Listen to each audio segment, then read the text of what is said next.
árvore cai e mata uma mulher em Santo André. A rodada decisiva do Campeonato Paulista. E ainda o tempo na região, agora no J+.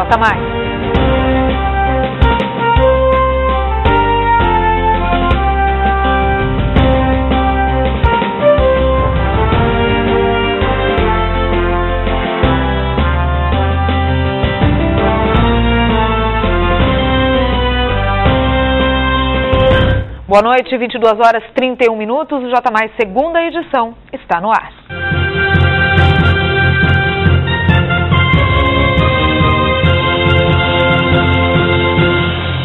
Uma senhora morreu ontem à noite em Santo André após ser atingida por um galho de uma árvore que caiu no Parque Prefeito Celso Daniel. Caminhar em um parque parece ser uma tarefa simples e saudável, mas não para a dona Leda da Silva, de 68 anos, que caminhava com o filho Adriano, de 38, por volta das 7h30 da noite, quando escutaram o barulho de um galho estalando. A ação foi tão rápida que a senhora não teve tempo nem de correr. Uma senhora por volta de 68 anos foi atingida por um galho aqui neste parque em Santo André. O que é mais curioso é porque quando recebemos a notícia achamos estranho. Afinal de contas, um galho cair na cabeça de uma pessoa e chegar a matar é muito complicado. Mas não é uma árvore qualquer. Como vocês podem ver, nós estamos aqui no parque. Olha só, a árvore ela é enorme. Os galhos são gigantescos. Conversamos com os responsáveis pela perícia que ainda estavam no local. A gente vai analisar agora, a perícia vai analisar exatamente se estava comprometida ou não. Não temos condições de avaliar o estado dessa árvore nesse momento. Os policiais deram mais detalhes sobre o ocorrido. Eles chegaram a ouvir os estralos do galho da árvore se quebrando ou rachando.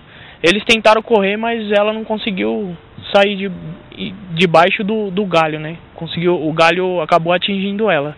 O filho não. O filho conseguiu escapar, mas ela não conseguiu. Tinha bastante gente no parque, estavam fazendo exercício, tal, correndo, passeando.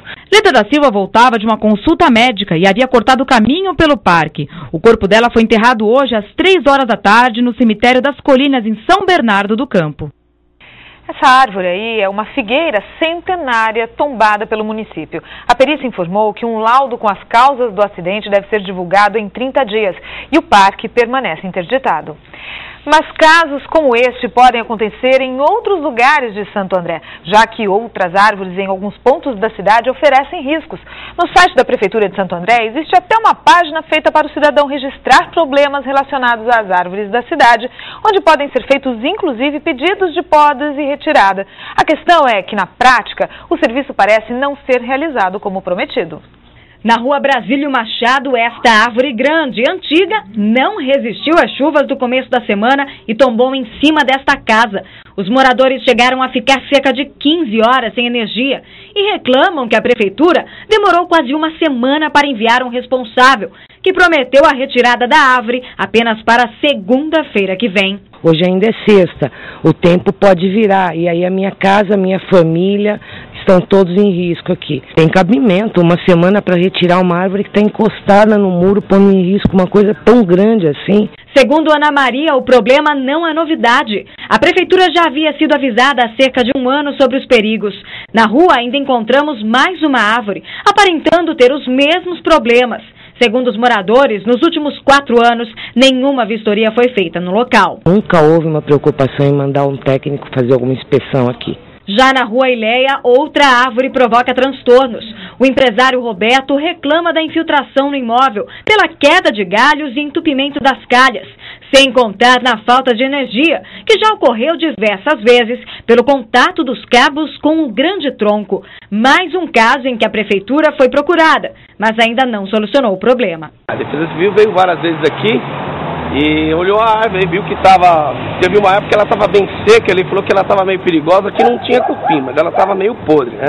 A única coisa que não compareceu aqui foi a semana que falaram só por telefone que ia mandar alguém, até agora não veio ninguém. A Prefeitura de Santo André não autorizou a gravação de entrevistas sobre os casos apresentados na reportagem, mas informou através da assessoria de imprensa que o Departamento de Parques e Áreas Verdes do município realizou durante todo o mês de fevereiro uma ação preventiva de vistoria das principais árvores da Avenida Portugal e também da Avenida Prestes Maia, onde nós estamos, por serem vias que apresentam árvores de grande porte e também algumas das mais antigas do município. Algumas até apresentaram problemas e devem ser trocadas por vegetação mais nova. E a informação também que foi passada é que essa vistoria tem data prevista, ainda não divulgada, para que seja feita na rua Campos Sales e também em vias do bairro Casa Branca.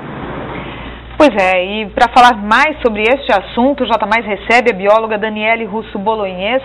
Muito obrigada por ter vindo, Daniele, boa noite. Boa noite. Bom, Daniele, nós aqui não queremos, na verdade, acusar ninguém, mas até porque o laudo está sendo feito, né, ainda não foi divulgado, mas quais poderiam ser as causas de tudo isso aí que aconteceu?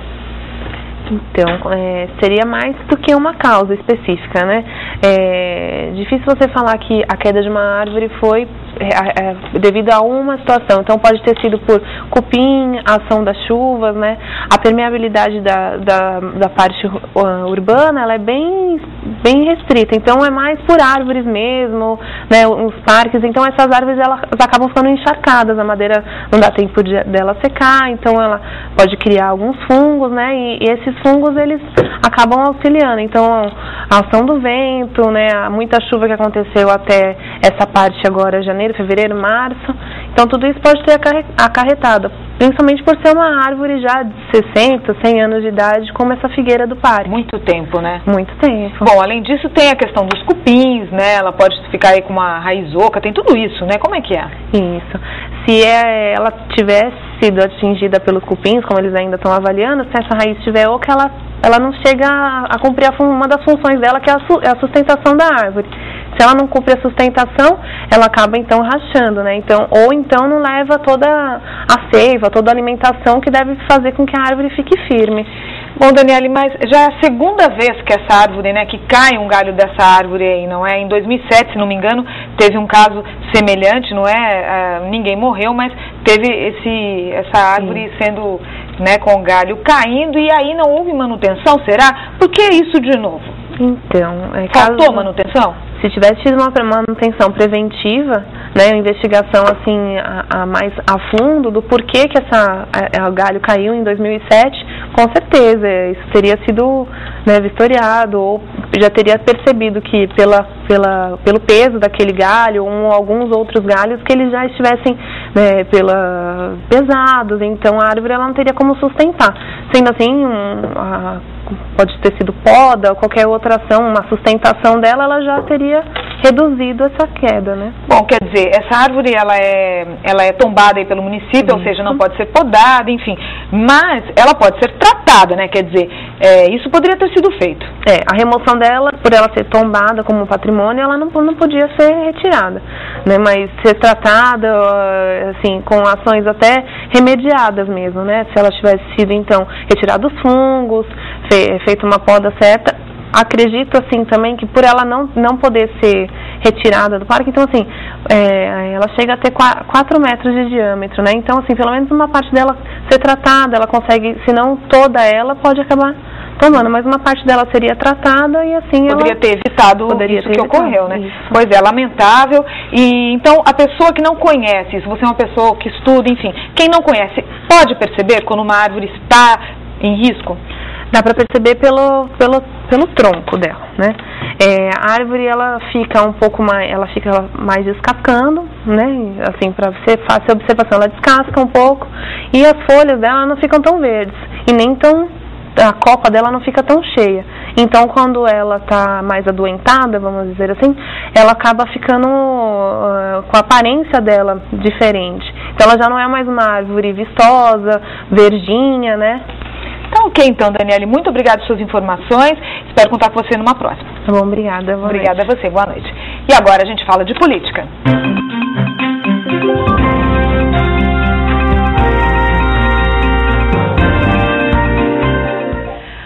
O governo já fixou o salário mínimo para 2012. Será de R$ 616,34.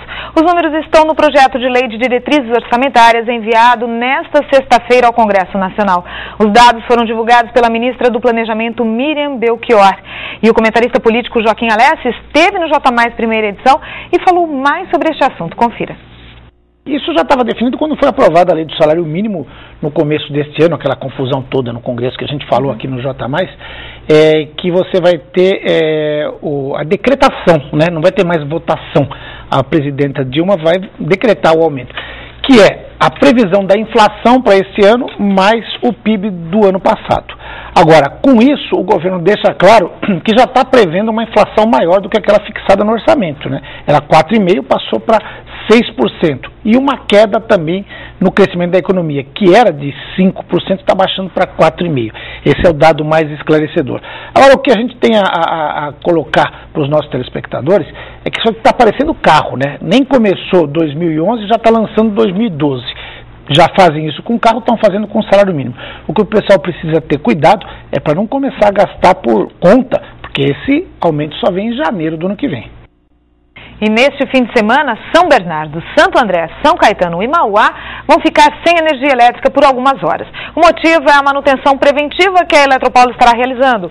O horário do corte será entre 9 horas da manhã e 2h30 da tarde. Esta é a segunda vez no mês que cidades do ABC têm a energia cortada.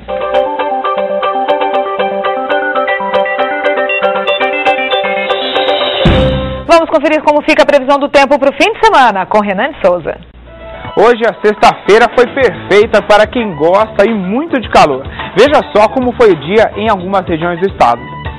Sexta-feira de sol e temperaturas elevadas em todo o estado. Aqui na região, o sol brilhou e muito na cidade de Santo André. As temperaturas chegaram até os 31 graus, bem parecido com o litoral do estado. Em São Vicente, o calor foi muito intenso e nada de chuva nas praias do litoral sul. Quem sofreu foram os moradores do interior do estado. Nas cidades do oeste paulista, além do calor, a umidade relativa do ar ficou na casa dos 40%. E esse tempo vai continuar no fim de semana. As imagens de satélite mostram que uma massa de ar seco está cobrindo o estado de São Paulo. Por isso, o fim de semana de sol está garantido. No sábado, as temperaturas sobem bastante e o dia vai ficar abafado. Em São Paulo, o sábado já começa com as temperaturas mínimas na casa dos 20 graus. Temperaturas altas em Santos, no litoral. Por lá, os termômetros chegam até os 32 graus. No domingo, o tempo não muda. O sol vai continuar aparecendo e garantindo altas temperaturas. E a chance de chuva é mínima, de apenas 5%. Aqui no ABC, nós teremos temperatura mínima de 22 graus em São Bernardo e em Santo André também. Na cidade de Diadema, a máxima chega até os 29 graus. Só muda mesmo na cidade de Mauá, onde os termômetros vão oscilar entre 20 e 28 graus. Delícia, hein? Fim de semana com sol, tudo de bom. E depois do intervalo, as notícias do esporte. 22h43, você vê imagens da igreja do Parque Ipiranguinha em Santo André. A gente volta já já.